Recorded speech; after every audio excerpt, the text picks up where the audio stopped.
¿Existe algún organismo internacional donde estén agrupados varias empresas, tanto nacionales como extranjeras, como para trabajar y no afectar el precio de un país con el otro, ¿no?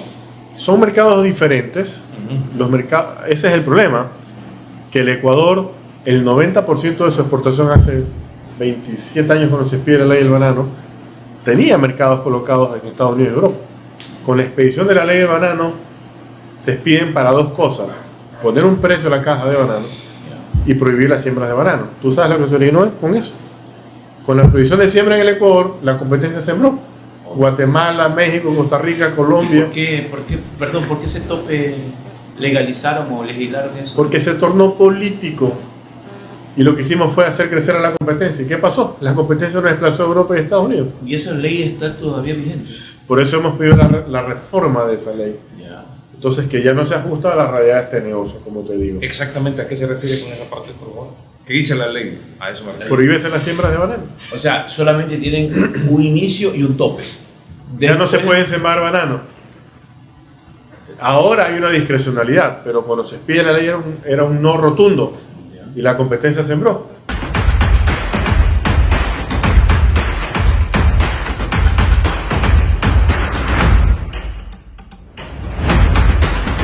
Si bien es cierto, nos estamos preparando para un fenómeno del Niño que va a venir 9 veces más fuerte que el año 82 y 96, si no has visto. 97. Y obviamente con ello pues prevé, en este caso pues medidas de prevención. ¿Cuáles han sido por parte de los socios y quienes de alguna forma en este caso son parte de Acorbanet? Porque la prevención es mejor que incluso las condiciones que en su momento pueden darse. Y le digo porque obviamente tenemos a un doble peripa que cada 2-3 días tienen que abrir las compuertas para sacar o dejar liberar más de 500 toneladas de agua diarias. Y a veces lo hacen pasando 2 días. Si se da de peripa, se llega prácticamente a desbordar, tendríamos 7 cantones inundados. No 7 sembríos, 7 cantones inundados. Se están formando una mancomunidad y al frente está el alcalde de Milagro, pero realmente, ¿qué podría aportar Acorbanet en este importante tema? Esto es un trabajo de todos. Yo, en primer lugar, te puedo decir que nosotros estimamos de mantenerse las condiciones más o menos predecibles, exportar un 5% más de banano este año. Sin embargo, está latente la amenaza del fenómeno del Niño, que es un trabajo, como usted bien lo menciona, de prevención. ¿Estamos más preparados que en el 82 y el 97? Sí. Sin embargo, el sector bananero productor viene haciendo su trabajo, dando mantenimiento a los sistemas de drenaje, reforzando los muros perimetrales que dan sobre todo a los ríos. Pero si no dragamos los ríos, de nada sirve hacer lo que se está haciendo. Y le voy a poner un ejemplo puntual. Los sistemas de control de inundaciones, como el del río Bulbulu, el Puente Payo, que es una zona bananera que gira en torno a ese sector, este año hubieron desbordaciones. O sea, no cumplió su función. ¿Por qué? Porque no se le han dado los mantenimientos que tienen que darse. Hay mucha sedimentación ya en estos sistemas de control de inundaciones. Y lo más preocupante de todo esto es que, a pesar de que el gobierno ya emitió un decreto en junio pasado por el tema del fenómeno del Niño, a pesar de que escuchan ustedes a las autoridades como las prefecturas de las diferentes provincias productoras de banano, los ríos Guayas, El Oro y otros, usted vaya al campo y usted no ve trabajar a nadie. Esa es la gran preocupación que tenemos nosotros de fondo. Que a pesar de que sabemos lo que se viene, no estamos haciendo lo que tenemos que hacer. Que es comenzar a dragar los ríos, comenzar a retirar la sedimentación con los sistemas de control de inundaciones a nivel de los GATS cantonales, provinciales y también de la empresa pública del agua, que son responsables de manejar la central doble peripa, los sistemas de control de inundaciones mencionados. Y por otro lado... Aquí funciona o depende bastante también de Senagua y del Ministerio del Agua. De la empresa pública del agua, sobre todo. Pero por otro lado, también es importante determinar de que es importante que las vías estén operativas, las carreteras estén operativas. Ya este año, por ejemplo, hubieron muchas zonas que se paralizaron prácticamente. El año pasado un puente se cayó en El Oro, que paralizó las exportaciones una semana, para tu información. Entonces es importante contar con los puentes alternativos, los Bailey, famosos Bailey, en stock en el caso de que se presenten eventualidades. Así que exhortamos a las autoridades, tanto gobiernos cantonales, provinciales, a la empresa pública del agua, a los diferentes ministerios, a trabajar ya. Este es el momento de trabajar en la prevención, porque si no vamos a lamentar no solamente que vamos a dejar de exportar banano, sino que puede haber muchísimas pérdidas en el sector agropecuario en general.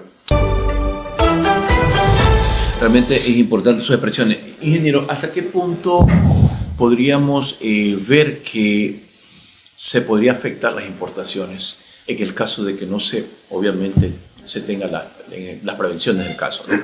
Porque las exportaciones, pero no primero, obviamente, lo que es el sembrado, lo que es obviamente la agricultura, ¿no? En las áreas donde se considera son áreas netamente bananeras. Mire, en general el sector bananero puede aguantar un desborde de ríos. Ya. Pero si está mucho tiempo el agua, o sea, se daña la plantación simplemente.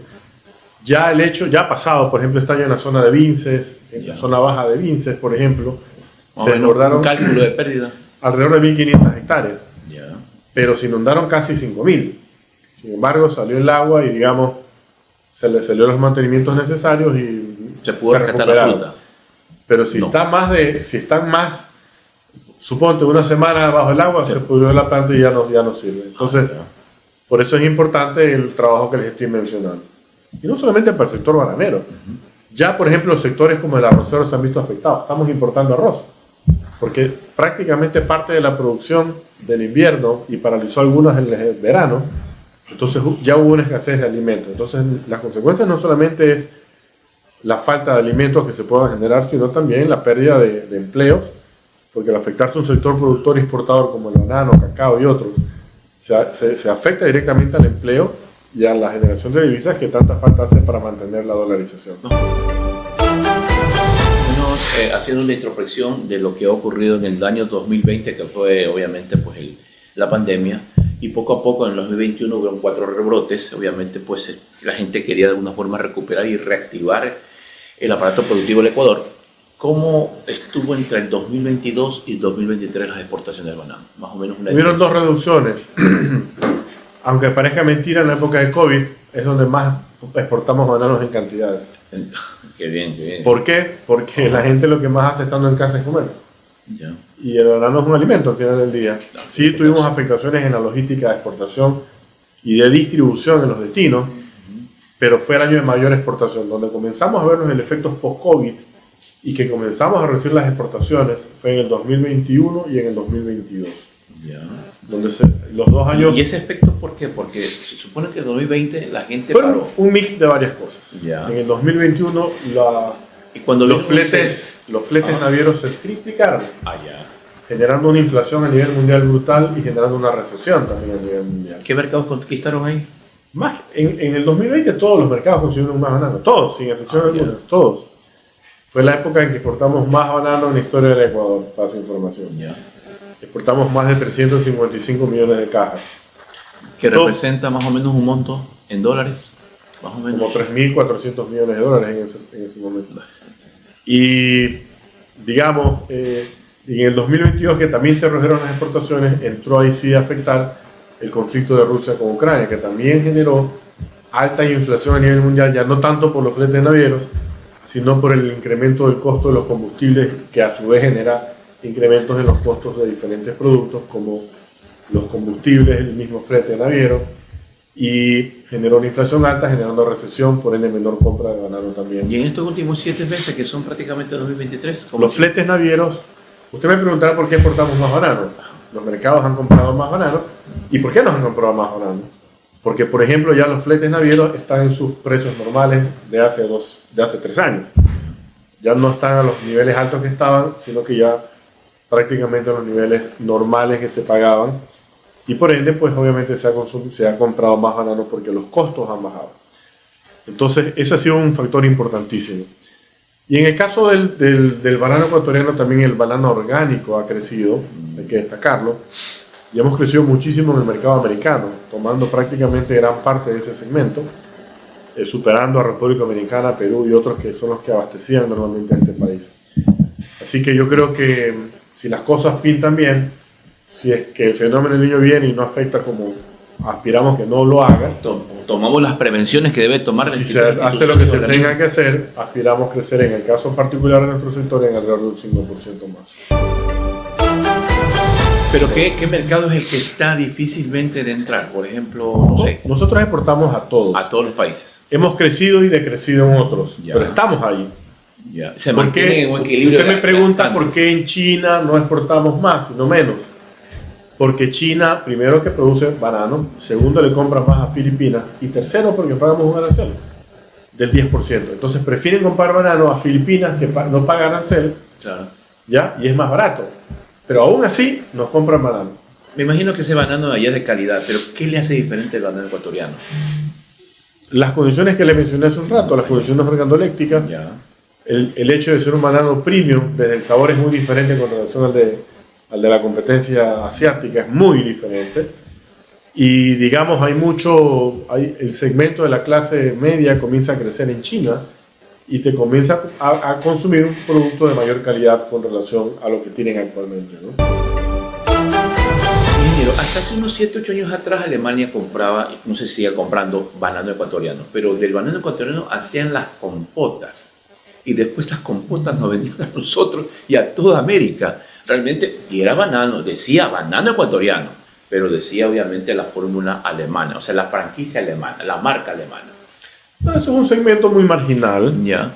Te digo, incluso ya en Europa, prefieren coger la banana en fruta, hacer una papilla natural y dársela así. Es un mercado muy marginal la parte de industrialización del banano, me refiero a compotas, papillas, flakes, etc. Que digamos, existe, no es que no existe, pero es muy, muy, muy reducido. La gente en el mundo prefiere consumirlo al natural. Te digo que en Europa se consume 13 kilos por persona al año. ¿Tú sabes cuánto consumimos en el Ecuador? 2.5 kilos.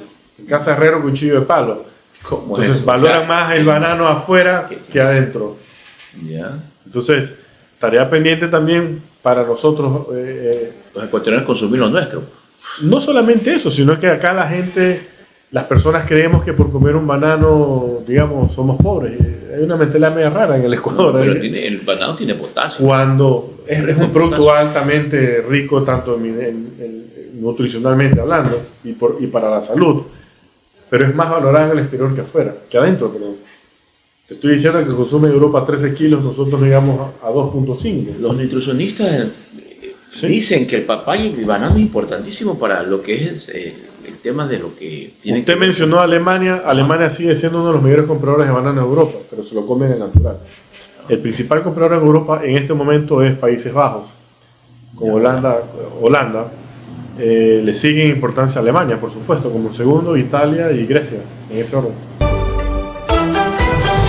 Ingeniero, ¿hay alguna comparación entre los países que también exportan banano? ¿A quién le compran más? ¿Al Ecuador o al resto de países? Depende de qué mercado. Bueno, hablemos de cualquier mercado. Pero Guatemala sí, es el principal proveedor de banano en Estados Unidos. Se lo voy a pintar así.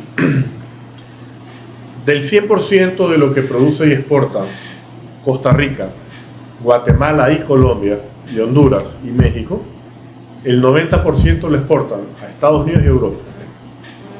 El Ecuador, el 40% lo exportamos a Europa y a Estados Unidos. Ahí hay una gran diferencia. ¿Sí me explico? El resto lo exportamos a otros países muy diferentes uno del otro. Con Rusia a la cabeza, Asia Oriental, África, Europa del Este, Asia Central. O sea, tenemos más mercados. Esa es la gran diferencia entre Europa, entre América Central, Colombia versus el Ecuador.